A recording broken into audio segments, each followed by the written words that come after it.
So I'm a field archaeologist. So I specialize in excavation, basically. So digging. So you dig? I I know that's a stupid question, but I really honestly do felt like dig. I wanted to ask Yes, it. we do. Yeah. We usually live in tents. And what are these tents How like? old are those tents? Please tell me. Tents Oh my god. really Oh my old. god. They're Are they really like old. falling apart tents?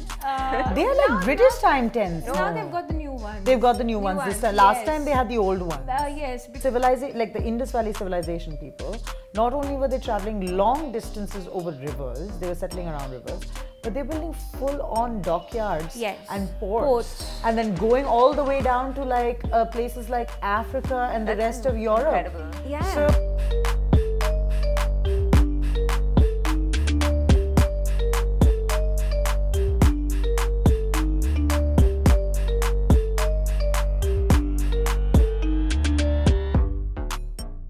Hi everyone, and welcome to Don't Run Into Glass, a podcast hosted by the Citizen.in. I'm Gayeti. and I'm Anica. And it's been a bit. Anica, It's been a minute. why have we disappeared? I'm sorry, I think it was my fault. It was entirely your fault. I just feel like I need to stop taking on work and become a boring housewife so that I can just record these podcasts all the time. Aspirations. Yeah. But what are we chatting about today, Anica? Today we are chatting about my heart subject, archaeology. And what do you think about that? Did you watch The Mummy?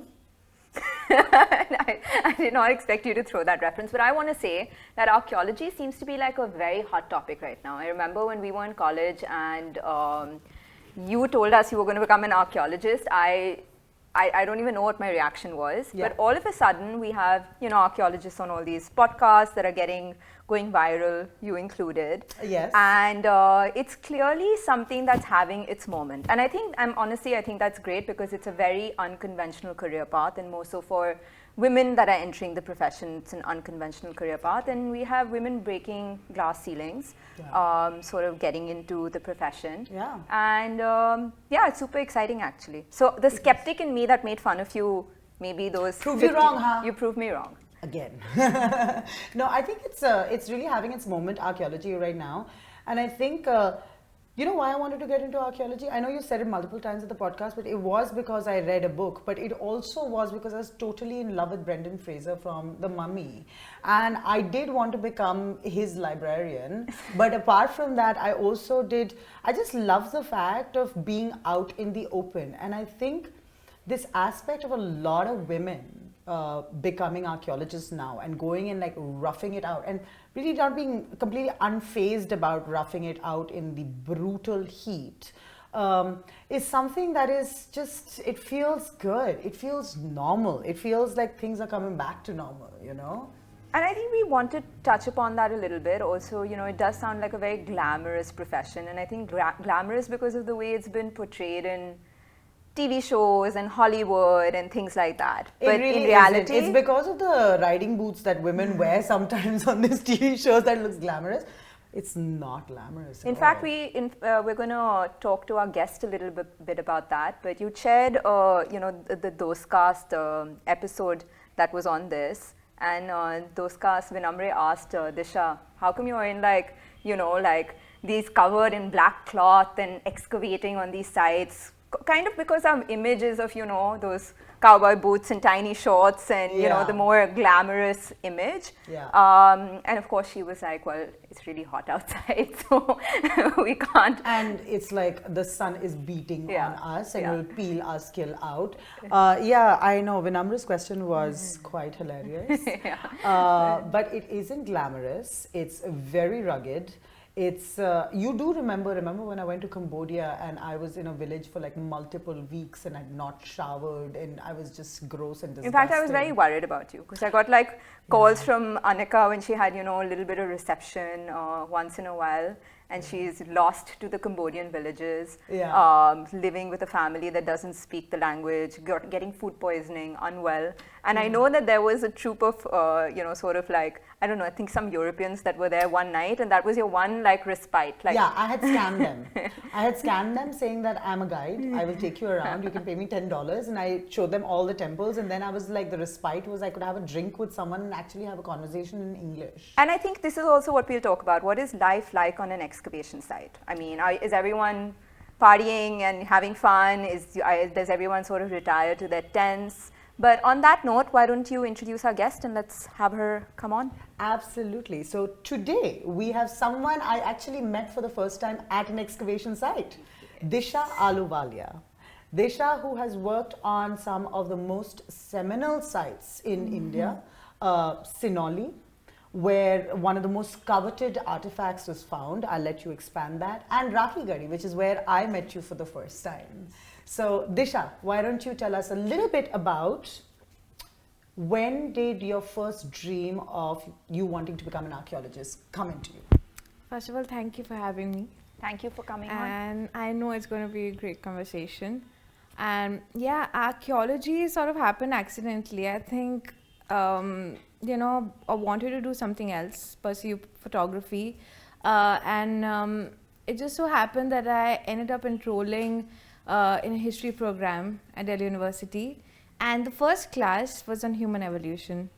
And it was about the Neolithic settlements and prehistory and the stone tools and, you know, Australopithecus. She's the only person in that class that probably found that fascinating. Like everybody else was like, oh God, stone tools, like freaking human evolution. When are we going to go to like more interesting periods? You know? I know. It was so difficult to understand the human evolutionary chart.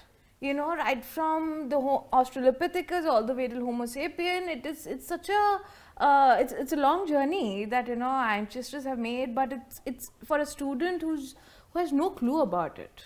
It was little interesting, and it really, you know, fascinated me. And I remember going back and reading books, Brian Fagan. You know, the ultimate book you would go as a student, you know, and read that book. And when I cracked the code, you know, when I understood the whole topic, I was like so proud of myself.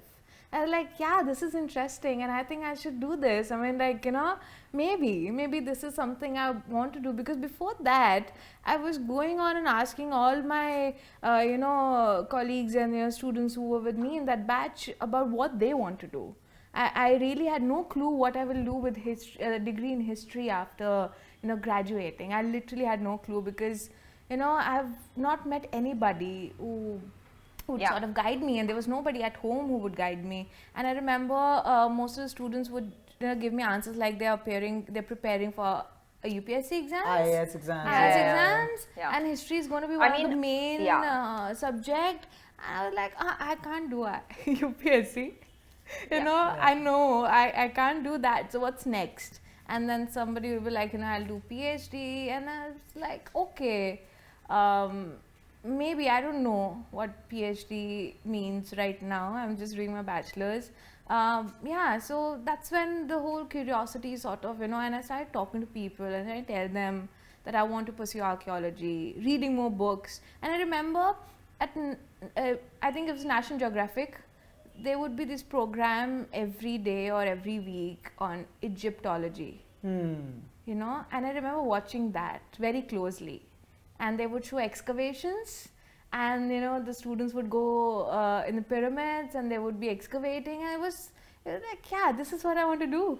Okay, so now let me ask a very blunt question. Has excavation and has the path that you've chosen lived up maybe to like how you imagined it?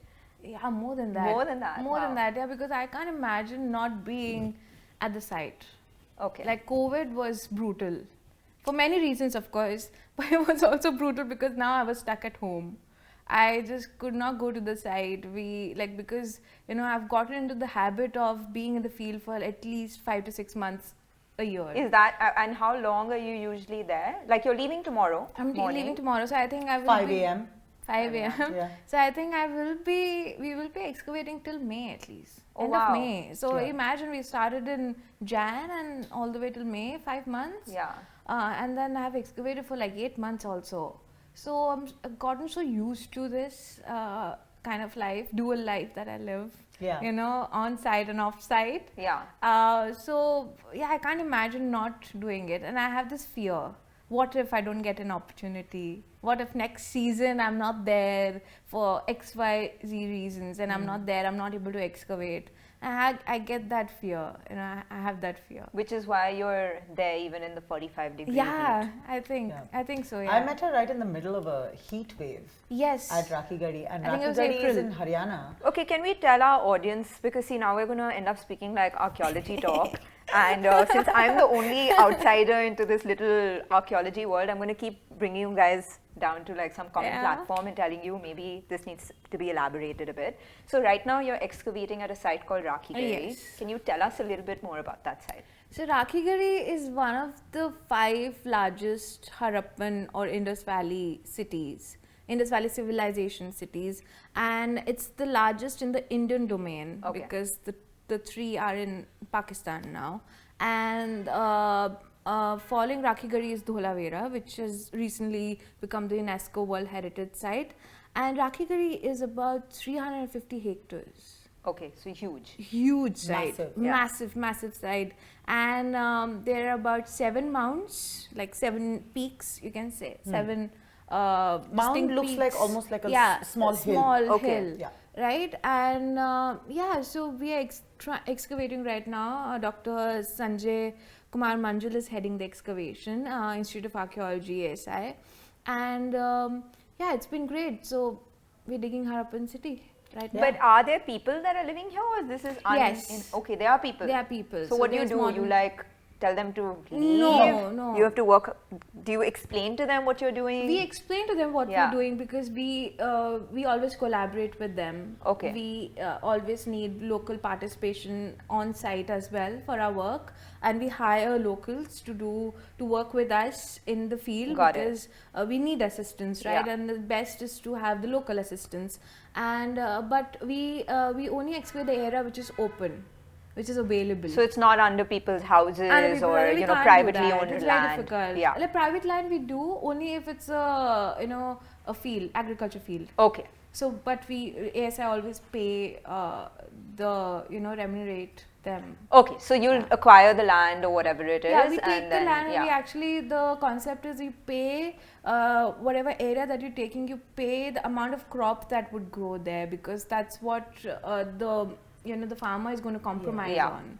So that's how the compensation works. And so do you have the mandate as ASI to take that land even if they don't want to give it or whatever? No, we can't force anyone. You can't force it. We can make it a national protected site. Yeah. But we can't. There's a difference between inscribing a site and buying the land. Okay. Yeah. So you can inscribe the site, like you can inscribe it in the list of the nationally protected monuments.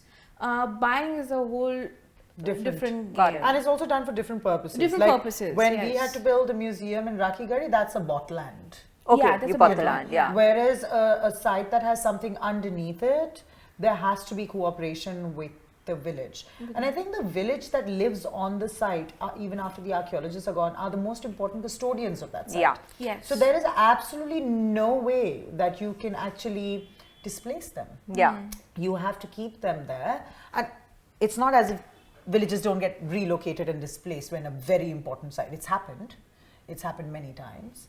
But that's not the strategy that we're following at Rakhigarhi for sure. Yeah. I mean, like it's also, the state government is there, then you have district authorities, you have so many other stakeholders who are in this. Yes. I know. There's red tapeism at its best. Because Disha is working on the site, right? Yeah. And I am also working on that site, but in a different capacity. Yeah. Where I'm actually dealing with all of these stakeholders. So explain to me, now you're both archaeologists. I've seen you both on podcasts. And now since I'm sitting here, I get to ask you guys a question. What is what you do different from what you do?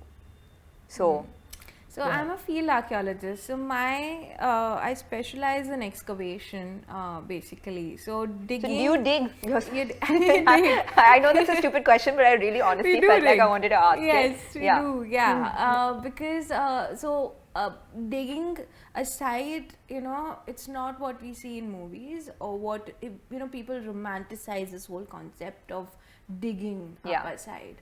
It's not like that. digging up a site is it's very technical because you have to look at so many different aspects, and then post digging and while you're digging there's so many interpretations that you have to make. You have to understand the nature of the site, you have to fulfill the research questions or the objectives of the excavation, take care of the antiquities, and then if you have students who are going to be there for training, you train them. So I do that aspect. So digging and bringing antiquities out, retrieving antiquities, evidence. The more what people more conventionally associate with archaeology. Exactly how you understand archaeology, that's exactly what she does. She goes on the sites, lives in a tent, digs the site up. Whereas I work in the domain of exploration. So before the site is dug, that is when I am most active, because I look at satellite remote sensing imagery, I look at the site overall, I go and I work with the communities that live within the site as well, to understand as to, even if this is the highest point of the mound, which could be the most important part of this particular site, but if it is totally inhabited, now how are we going to go ahead and cut out a small portion? Now, so I work with those communities to find that vacant land areas that we can somehow talk to them. So I'm like that people person before, and very useful during exploration when you're like that people person. And then I come in after her dig is done. Okay. So after her dig is done, after all the antiquities have been recovered, from an art historian's perspective, how to take those antiquities and curate the entire story that needs to be told to the general public, that's also where I come in. So speaking of, excavating antiquities, and that's what you're obviously looking to do, and we've done a couple of podcasts on stolen artifacts and things like that. Is that a big challenge in excavation sites? At excavation sites, of course, you have to. That's the reason why we keep a lot of things. We don't disclose a lot of things. A lot of facts are not disclosed for the longest time. We are not allowed to give any statements to the press before official press release. We are not allowed. People are not allowed to click pictures because of one of these dangers of antiquities being taken away or whatever, and also because of the people will come up with the popular narrative and ridiculous interpretation, and that will hamper our work. Because see, digging up a site it's one thing is digging up antiquities. The other thing is that we're dealing with the people and the remains that they have left behind. So digging up features, uncovering and unearthing the features is also an important thing, like structures, a workshop area, streets, drains, and making a sense of what you're digging. Because as a layman, you would go and you would be like, I can only see mud. Nothing else. And then that's where our work is as archaeologists. And even, it might look like what Anica is doing is different from what I'm doing, but we have to always work it's all together. Like it's always Lego interconnected. pieces. Because exploration is also what tells us where to dig, where to take our trenches, so that we don't spend a lot of time in the field. Money is also at stake, so our resources are limited, so we have to utilize that, so we take care of all of that. So it's sort of a team, and archaeology is very diverse. It's very diverse. I deal with field archaeology, ceramics, XYZ. Anica deals with exploration and satellite imagery and other aspects of archaeology. Governments, getting everyone in the same room to decide that, no, this is what the central theme of the museum is going to be. And if you don't like it, too bad. I like how you would have to say that very, very diplomatically in like a room with all the stakeholders. But so there are various things I would like to discuss, but I'm going to also ask you guys like a very basic question. Now, let's say Rakhigarhi, right? Rakhigarhi. Let me make sure I get that correct the next time. Rakhigarhi. So like you found the artifacts. You are working on a museum to display the artifacts. Can you guys tell us a little bit about what you found that maybe we didn't know the Harappan civilization used, or anything exciting that you found? We can talk about press release stuff. So clearly there is stuff that you guys have found. There's always a lot of stuff. There's so much you do find at a site. There's so much you discard that you find at a site as well. That's what the thing is, there's so much we find at site where we have to record then and there. And now our methodology have changed so much. We have to be very meticulous and document it, even the smallest pottery sherd that we find, and you have to look at even the smallest, that those micro beads that you get, you have to keep them, and these small pieces together build up a story. Correct. So it's very technical stuff, technical work also. Yeah. And it takes a lot of effort and time to do that. Yeah. So once I dig and I give things to Anica, then she has to. I have to Make sense of interpret that. the human, what are they doing with these things? Yeah. Why are there so many things? Even she does this actually right in the beginning, because she gives us the lead, you know, because she has the raw data Yeah. that there was a concentration of these things that was Yeah. found here. Yeah. There's a concentration of those things that was found here.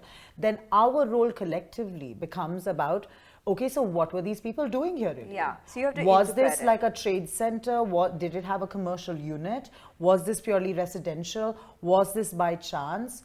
Did people continue after the civilization got over? There's so many conclusions that we can draw. What is the true spread of it? What does the neighboring areas do? It's a And there's lot. probably conflict in the interpretations as well, right? Like sometimes somebody's saying it's probably being used some way, and then another camp is saying that no, it's that's not why happening. we base a lot of things on scientific analysis. So for instance, I give you an example, like the terms like industrial site, workshop area, domestic, residential area. So these are the terms which we generally use, but we can't use that very lightly. We can't. So when I say that, for instance, Mar number 1 of Rakhigarhi is a lapidary center for lapidary, where craft person would reside, and then they would, at the same place they would This is have the the area where they would workshop. work with beads. Yeah, They would beads. work with, Yeah. Beads and semi-precious Yeah, stones. correct. So how can I justify it? So we have to then look at the debitage, the waste. Not only that, the raw material.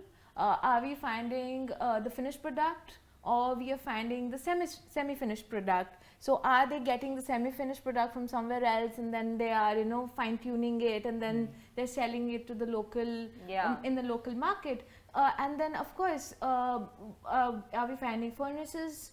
What about the fuel in the furnaces? What is the evidence? So all of that will go in justifying just one term. Got it. It's not just generally we will just use it casually. No, we have to have a lot of evidence to back it.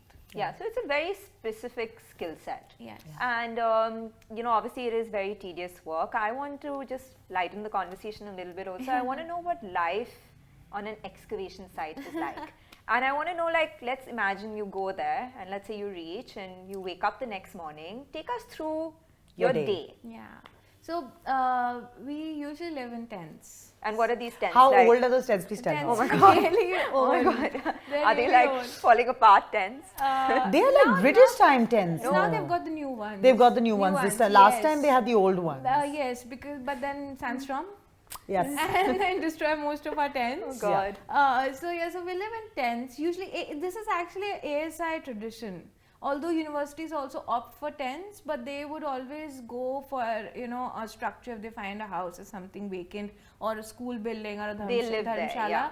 So because of the resources, Yeah. but I have seen most of ASI's camps are Tents. tent-based camps, and so these tents you would go for exploration, or an adventure resort somewhere, in Ran of Kutch or Or some magnetic place in fields. desert, and then- Magnetic field tents. Yeah, yes, yeah, yeah. so they are not like that though. There's No. just one bed. These are very like army style tents. Army They're style those tents, exactly. canvas, Yes, olive canvas. green, Yeah. faded. They have a toilet unit also, Floral. some of them at the back. Bathing unit. yeah.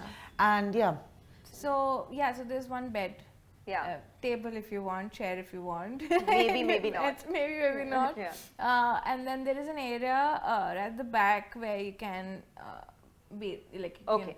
You know, So it's a everyone has small their own area. little every bathing tent. unit. Yeah.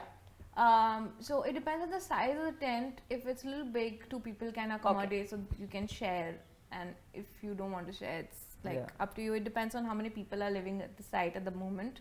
And the big tents, what the directors and the other officials would have, they're bigger tents. I remember when my first excavation 2013, there was this huge tent, beige color canvas tent, and there was written Swiss cottage just outside. And it was basically printed. And then I remember it was Dr. Manjul's tent. And coincidentally, both Dr. Sanjay Manjul and Arvind Manjul, they both were the co-directors of that excavation. We were excavating in Harappan site in Rajasthan. And I remember going, and there was a small sort of area where they could keep their shoes and other things, and then a big room. And they had a cupboard, they had nicely laid out bed and everything, and then again a changing room and a big toilet and bathroom. These sound like nice tents. And I was like, oh, this is nice. But full Swiss cottage. Full Swiss cottage. And Dr. Manjul was very kind. I remember we were excavating that site in Rajasthan in May. Yeah, oh God. It was horrible. And I remember I was not well, and I got a call from him, and he's like, you go stay in my tent. I'm not there. So I was a little hesitant because it was such a luxurious tent as compared to mine. But yeah, so he's one of those people who will just let you stay in the tent. And who looks after probably like the juniors. So there's a camp in charge always. It's usually the official or somebody who holds an office, because camp management, you need to have a mess to eat food also. So we also have to there'll be a tent for a mess, or you create sort of a makeshift shed sort of a thing for the mess. So the camp in charge would take care of the tents, the store, because you have to have equipments and other necessities and other things stored up somewhere, because in case you need, and the food and everything. And then there's site in charge, which I do.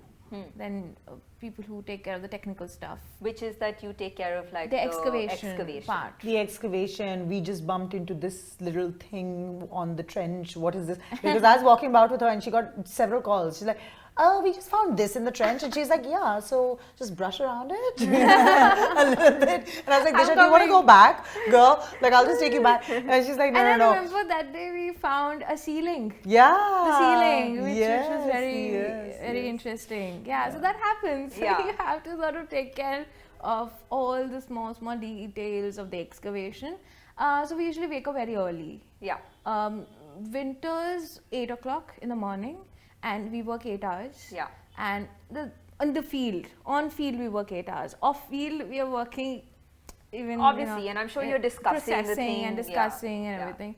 But summers are the worst, because you have to start your work at 5 o'clock in the morning. Yeah, because otherwise you cannot work. You can't work post 10. Yeah, that's why you were wearing all that black cloth. You can't work post 10. Yeah. You really can't. And so you have to wake up at 4:30, and you have to be at the site by 5. Because the locals would come who helping and working with us. They would be there because they're punctual, not like us. So they will be waiting for us to resume work, and then we start again in the evening about 3-4. Okay. So you have a long gap during summers, which is, if it's really hard, just goes for waste. You can't do anything. And what about being a woman at an excavation site? Because that's also when I was watching both your podcasts, and you guys have been on a couple. A couple of the questions or the comments were along those lines. They were along the lines of, it's incredible to see women joining unconventional professions. And these are the type of Indian women I want to aspire to be. And very positive comments in a very sweet way. But I want to ask you, maybe 10 years ago, no one really thought that a woman would be at an excavation site. So you're probably paving the way for a new generation. But can you give us an idea of whether it's been a challenge for you as a woman working in a predominantly male field? I'm sure Anica would agree with me that 100%. It's not been that easy. I think the degree might vary, or certain small minute details might vary. But I think being a woman in field, any field for that matter, where you have to go out of your comfort zone, outside, live in a tent, exactly, go into the villages, and then work there has not been easy. And I would like to say it's not been easy because of the way we are conditioned. It takes a lot of time for you to get out of your shell also, because you have so much of social conditioning as well, that oh my god, can I go alone? Kuch ho to nahi jayega? Am I safe? You have your own thoughts holding you back at times. Yeah. And it has been a journey to let that go, to just let it be, nothing will happen, no wrong will go. And I'm like, you have to like sort of process these emotions internally first. Yeah. I think it takes some time to reinstate the confidence that we already have in ourselves, that Yes, we can handle we ourselves. can handle ourselves. It takes a lot of time. No, fair enough. But like we were speaking earlier, even if you have that confidence, the systems are such that they would very often be like, let's not take a woman with us. Yeah, all That's the the time. other side You of the know, story. something will happen. All the Or, time. you know, we'll get into trouble. Or me too ho jayega. You know, all of that type of stuff. I think I've been lucky, really blessed to be working with the mentors who were not limiting, my abilities to be on the side, and especially because there was a woman, Dr. Arvind Manjul, who was initially, when I started working, she was a co-director. So I think that really affected my growth. It really gave me confidence, because I remember her standing, on site, managing everything, and where sir is focusing on one part, of the excavation, she's taking care of other part. And I remember, I would have a lot of hesitation to talk to her about certain things, but just seeing her there on site, full power, everything. She's a full power lady, yeah. She's Yeah, regional amazing. director, North. In ASI. So just looking at her, and she was so sweet. I remember she taught me how to use my knife and how to use my tools, and that really gave me a lot of confidence that okay, I can aspire to be like this. I think that really affects your Gives you comfort. thinking. Gives you comfort. And security. Like the Security, right yes. role model, I think, is very important. Very, very important. Yeah. Someone paving the way. Yeah. Someone, yeah. And speaking of paving the way, since you guys are paving the way, let's talk a little bit about how did you get into this. I know you told us what inspired you and how you got into history, but practical advice for somebody tuning in who possibly wants to be an archaeologist. What is let's imagine you're speaking to a 17-year-old, you know, what is the career? 11th standard student. 11th Or standard let's student. talk to a 9th standard student. Yeah. Yeah, because they're going to take their streams in their high school. Yeah, I think today archaeology has evolved so much, and I think in certain universities it is not just arts, it's science as well. So if anyone wants to be an archaeologist, they need to understand few things, such as you need to have an attitude where you are ready to give up your comfort for weeks at end. Don't get too attached to the comforts of your home. I'm sure we all miss Sometimes it. you don't get enough water to wash your face. Like On I these have- sites? Yes. Sometimes. Sometimes you don't. Exactly, that has happened with me. Summers, because there's water scarcity everywhere in this country. I mean, you can't help it. Yeah. In our homes in cities, we can at least, manage. We have resources, but at times you can't, and I have long hair. Yeah. It gets so frustrating. That's why I started chopping my hair off in the summer. I was like, I have freedom. Yeah. You don't have to wash it. Yeah. It is not easy, so you have to give up your comfort. You have to understand, to be an archaeologist, you have to go back in time, and because we're digging up evidence that were left behind thousands of years ago. So you have to really understand that perspective and then go into archaeology. I think that's really important, because I've seen students after watching movies, they would come and they would be like, I want to be an archaeologist, but just 2 weeks into the excavation, they're like bye. Done. Bye. It's not for me. I mean, I don't blame them also, because that's what It's not movies for have done. everyone. It's not for everyone. Yeah. So you have to really understand and get into that mode and that sort of emotions of being an archaeologist, that attitude that I'm talking about. Secondly, history is the mainstream way is to basically opt for history or archaeology as your subject in your bachelor's, but you can also do it after taking up science. Let me just say it right here. We really need botanists, zoologists, people working in chemistry, geologists. We need these specialized streams and students who specialize in all of this to come into archaeology, because archaeology is not just digging up things. It's not history, and even to reconstruct history you need science, Without science, you can't authenticate any evidence. And today we have very limited number of archaeologists, archaeobotanists. Correct. So if students who are passionate about history, archaeology, even if you take, you know, a BSc in botany or whatever, MSc you do, whatever you do, you can still be an archaeologist. Yeah. That's the beauty of the subject. It's Yeah. not limiting. We think like that. That's what I thought when Even I thought that. Yeah, you know, when That's why I took history. yes, it's same here. Like I took it accidentally, but that's what I thought, and that's what a lot of people will tell you. Do you want to be an archaeologist? Take history. History, yeah. But then not I true. know, and I'm sure Anica will also add few points in this, that we need specialists, because without them, our work is incomplete. Yeah, for sure. Without an archaeobotanist, how would you know the eating, you know, food habits? Because they're the ones who are collecting samples. Yeah. We are not.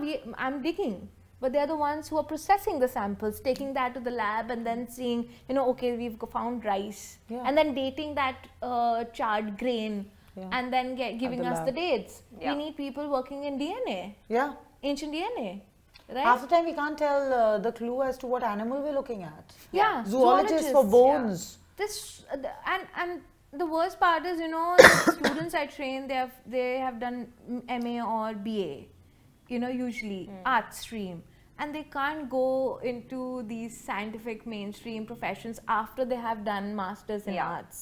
Yeah. So would really like students who are pursuing their MSc or BSc to be, they can easily get into archaeology. We need archaeobotanists, zoologists, we need archaeochemists, we need geoarchaeology needs to grow in this country. GIS experts, remote sensing Remote sensing, experts. there's we need so much of many- potential. Like literally Guys. any scientist, you can come into You can archaeology. come You're and just work. recruiting everybody right now. You're This just like, is whatever actually you do, just come. this is actually a careers Paleopathology. podcast. Yeah, paleopathology. I mean, in West, because there's so much of interaction, and because of the way the structuring is, these streams are coming up. You have forensic archaeologists. Yeah. You know, we need anthropologists. And I mean, I can dig a barrel, but I need an anthropologist, a forensic archaeologist on site to tell me the details that I can't see, because I'm not trained. Yeah, of course. It is a very specialized skill set. And do you find that there is a shortage? I mean, clearly Yeah, there is. yeah, There is yeah. a There's a shortage. huge shortage. A And huge also, like, coming back to your original question to her, how to be an archaeologist. So what is the, okay, let's function within the traditional path that we are Yeah. all taking. While scientists are welcome into archaeology and very well invited into it, but as an archaeologist, you do history honors. History honors, masters in ancient history, archaeology in India. Correct. And then you go on to do your masters, and then after that you must, in India, if you want to work with an archaeological body that is generally under the Archeological Survey of India or the state government archaeological bodies, you will have to go to the Institute of Archaeology that is run by the Archeological Survey. And of India. interestingly, They have, their own institute? their Yes. institute, and this institute was basically, the concept was similar to the Institute of Archaeology in London. And Mortimer Wheeler started the first school of, it was known as School of Archaeology back then, and at Takshila, which is now in Pakistan. Okay. And the first batch included archaeologist Professor B.B. Lal, you know, and then thereon every year students from different parts of the country, they are selected and then they are trained. in Let me give every some aspect context. of archaeology. Takshila. So there were 6 fantastic universities that were set up in Yeah, India Takshila. in the early medieval and late ancient period. Yeah. These were kind of Buddhist universities. Vikramashila, Nalanda, Takshila, right? So when Mortimer Wheeler set this Institute of Archaeology up, it was in the ancient university. So look at the Okay. glamour of Yes. it. Yeah. Yes. You know, like, don't miss out on his choice of place for educating people to come back and dig up the past. And Yeah. the idea was know? also to train the students in the newly formed India. It was going to Correct. be soon independent India. So to train the students so that, you know, then the lineage of ASI would go on, and then there'll be more students coming up, and then they're trained. So the legacy have gone on. Yeah. Right from, you know, B.B. Lal being the first, from the first batch till now. Yeah. And I'm proud to be part of that sort of, That's you know. true. That's And true, yeah. now they have, so the Institute of Archaeology in India is in Greater Noida now. Yeah, it's Earlier called it used to be hosted in the Red Red Fort. Fort. And so look at the institutions also. This is the first time that it has bought its own land Yeah. and built its own building. Earlier it always existed in an old building, right? So, and this building is beautiful. Huge. Now they have a diploma course, that is undergraduate diploma and a postgraduate diploma course, both of which only select 15 students each. Oh, Yeah, that's so selective. if Okay. 15 students all across the country, they are then selected on the basis of written exam and the interview, and we have diverse panel, like not only just archaeology, you know, experts from different field, they sit in the panel, and then they select students every year, 15 students. I think this year it's 20. Oh, nice. This year it's 20 students. Yeah, because I really want them to increase the Yeah, number. so this year it's Yeah. 20, and the beauty of Institute of Archaeology is that it will train a student on every aspect of archaeology. It's not just digging, it's also conservation, Yeah, documentation. epistemology, epigraphy, numismatics, everything, different aspects of archaeology. And then this is, I think, after the institute which trains the IS officers, this is the only institute which offers all India tour. So the students then travel all across the country. That's and cool. they see all the heritage buildings, archaeological sites, and then it also has a prehistory excavation program where, you know, what we excavate usually is what I excavate is usually proto-history and early historic period, but prehistory is another ball game altogether. It's very technical and it requires a specialized What's training. prehistory? Prehistory is basically where before the writing. Okay. So our history is divided into this prehistory, proto, and history. Yeah. So prehistory is writing, the evidence of writing. Proto is where we have evidence, but it's not deciphered. That is Indus Valley civilization. Okay. That's and then, proto-history. Yeah. And then you have history where you have the written records. Yeah. So prehistory is also where we deal with human evolution. Yeah. Stone Your, tools, your which jam. got me into archaeology. So we deal with human evolution, evolution of stone tools, and also evolution right from the Paleolithic, which is the Ice Age, all the way till the early farming, where the farming comes up in not only subcontinent but across the globe. Agriculture. So agriculture, yes. So that's where prehistory is, and then you have proto, where you have the cities, the Indus Valley, the first civilization, the ancient civilization, and then you have the history. Yeah. Yeah, I mean, history is super fascinating. I mean, for It really is, hating on because it, in the proto-history period already, Indians had become international. Yeah.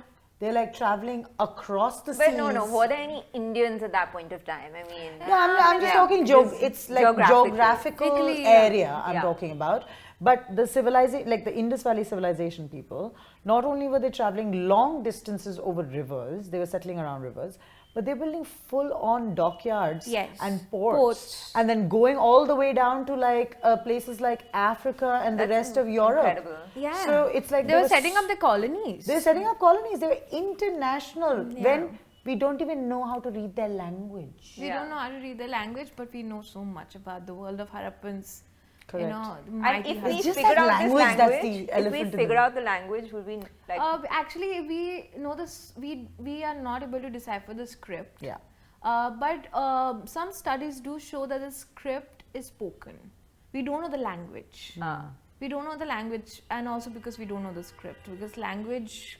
But is there any an hope of intangible- figuring it out? Because I remember with There's the always hope. Egyptian, what are those called? Those Egyptian See, symbols? after Hieroglyphics. Sonali- Hieroglyphics. yeah. Someone one day just figured it out. Yeah, because you know you always need a key, You need Yeah. like Rosetta Stone. like a Rosetta Stone. So you need that language to be alongside another language that can help you translate bilingual that. or trilingual. So stone. that's how Sanskrit, Prakrit, and all were also translated here in India, because you had like an Ashoka Stamp that had all of these, which were in multilingual, but they were giving the same content. Yeah, like James Princip, when he deciphered Brahmi, he knew Sanskrit. Correct. So he was able to go back in time. So it was sort of going, you know, Yeah. using You reverse. you had a point of comparison where with the evolution. Harappan Yes. script, So, there's no but point. then, yeah, we don't know that because then there is a gap.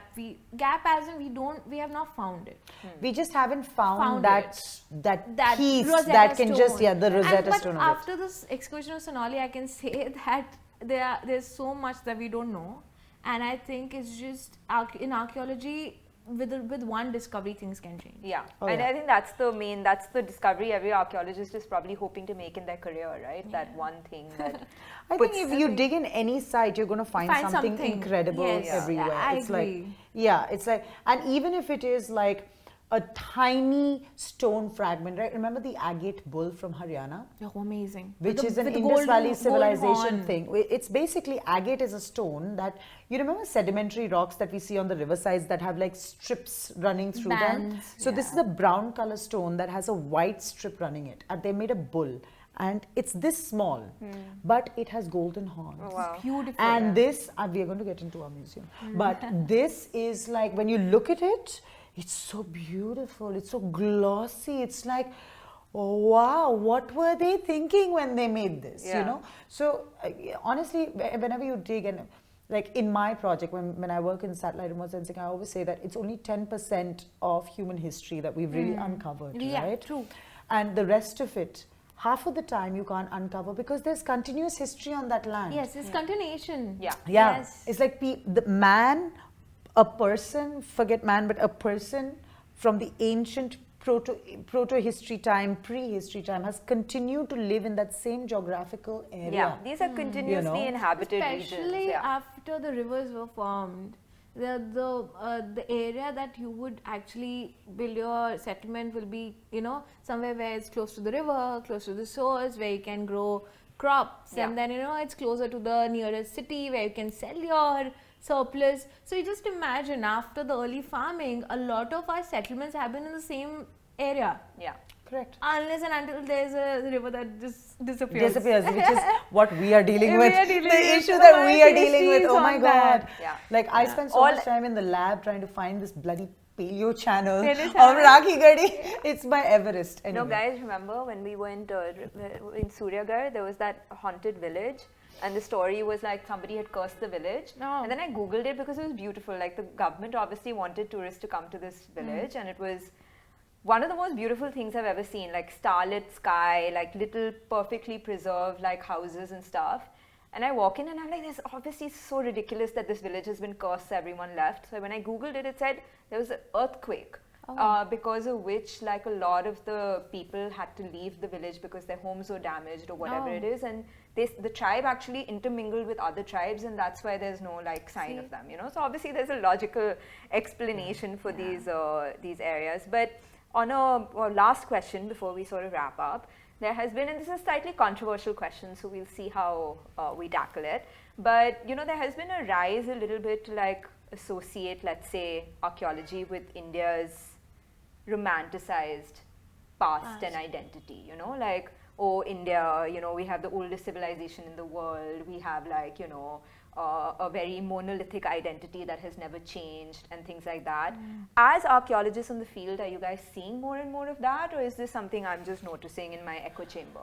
I think there is a shift in the way, not the archaeologists, but the way people see, in popular world, people have certain expectations. They think we are magicians. We're just going to find evidence and we're going to prove or disprove something, and they just want us to prove their narrative. And I think in Indian Express, just few days ago, there was a very interesting piece written on this, that a dig should not validate a popular narrative, which is very true. And it cannot. It cannot. It It's really too cannot. little evidence It's in too one little site. evidence, and what? When we are excavating, we're not thinking about the narrative, right? We're not thinking about what people think. We just have research questions and objectives that we are trying to solve in the field with the help of resources and technology at our disposal. So we are trying to do a very different work from what people think we are doing.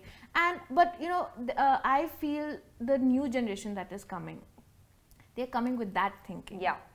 Because imagine, we are not conditioned in that thinking. When I was being trained, exactly 10 years ago, the perspective was not, whether or not India is the oldest or biggest, or whether we're going to find this. If an archaeologist asks me, and a lot of archaeologists, Anica rightly said, and that's the reason why our wavelengths, our thinking really match.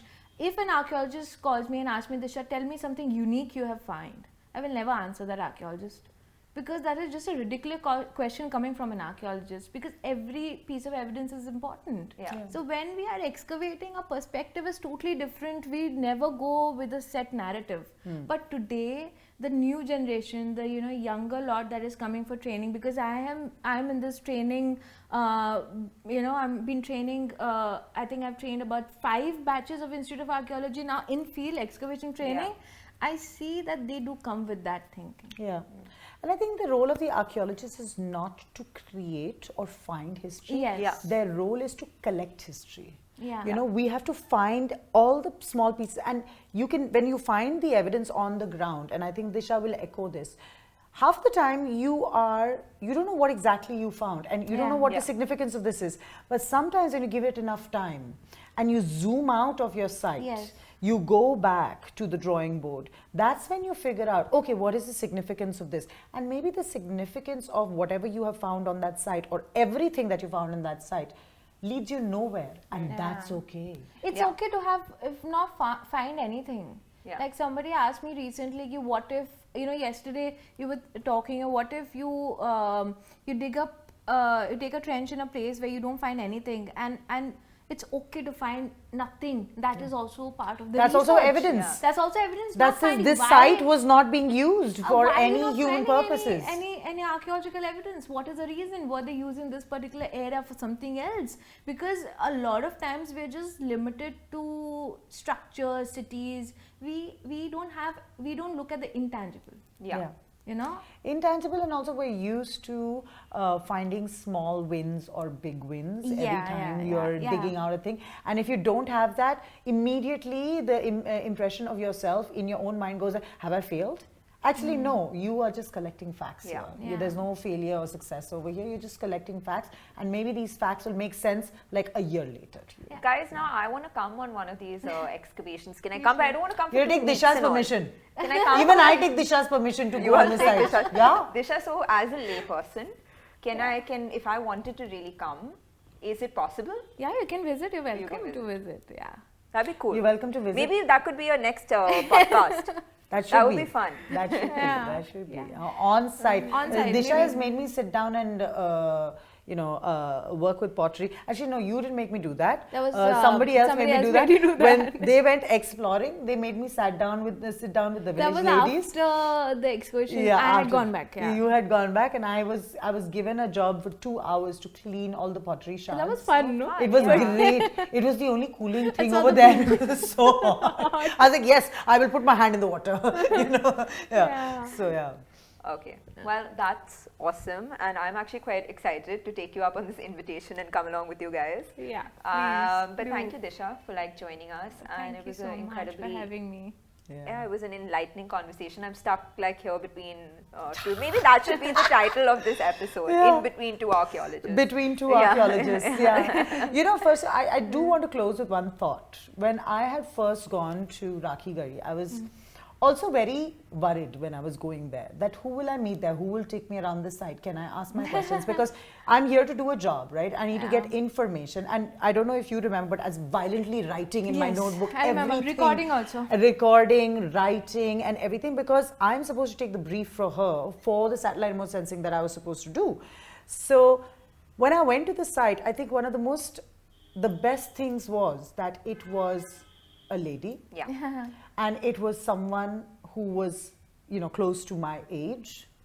And it just felt good to see that. Same here. And I think both of us felt it that day. Yes, and actually I'll tell you one more interesting thing. I was introduced to Sarah. Anica is working with Sarah through a common friend, and I remember exchanging emails and few years ago, and she mentioned Anica's name. Oh, right? Small world. And I remembered vaguely, Anica. And then I met her and I was like, oh my God, finally. Meeting. It's just, I think it's very heartwarming and feels like life is coming back to normal again when you see women like us. It's very important. Who are working in places that are rugged environments. And very male-dominated. Very male-dominated. Totally male-dominated, but at the same time, we are the women in charge. Incredible. For whatever we have to do. And I don't think there goes a day without women like us, you included, Gayeti, walking into a room full of men, and we have to tell them what to do. Yeah. And it is one of the most, diplomatic moments of like emotional intelligence. Yes. And that's where we win. Yeah, I know. It's not that easy to, you know, tell a group of men what to do because they men conditioned in certain way. It's not easy to, you have to sort of develop a thick skin, and you have to have a different identity. Yeah. And you have to condition yourself in such a way that certain things, if they don't go your way, or you feel hurt, because every one of us do, right? We are emotional beings. So if you don't agree with my opinion in the meeting, so you have to develop the thick skin, and you have to stand your ground all the time. And it has not been easy, but yeah, we are here. We've done it. And hopefully, guys, in 10 years, there'll be more such women. Yeah, you know, there will be she's more seeing women. more enrollment of women in the course. I'm seeing more enrollment of women in the institute as well. Institutes, yes. So Godspeed to all of us. And I just hope that, you know, I just want to give a quick example. I've seen, like, in 1952, there was a survey that happened in Ghaggar in Rajasthan. That was one of the first surveys after the newly formed country, India, right? And in that survey, there were a group of men who were given charged by the then Director General A. Ghosh to explore the dry bed of River Ghaggar. And in the group of 15 men, there was one woman, Dr. Debala Mitra. And I remember seeing these old black and white pictures in the ASI office. She's wearing sari, but with sports shoes, with a cap on.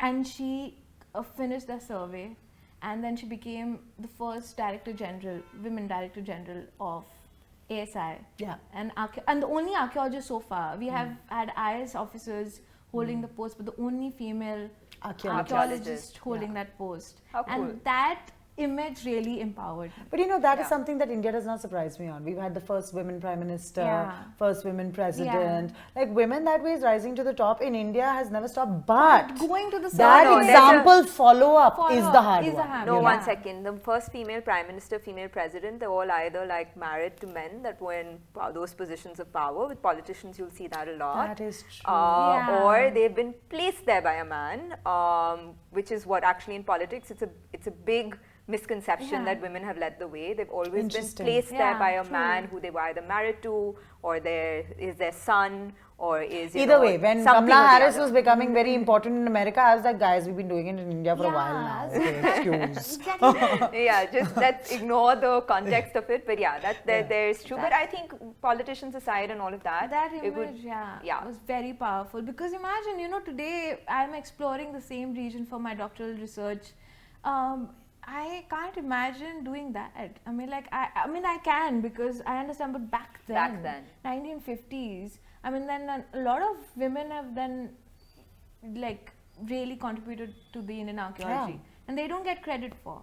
So I hope that... And maybe even we won't get the credit for it, but we still got to do what we got to do. Used to it, but then we're doing our work. And that's what matters. Nothing's going to stop us. Nothing's going to stop us. Well, on that note, guys, I think we're going to call it a day. Thank you very much.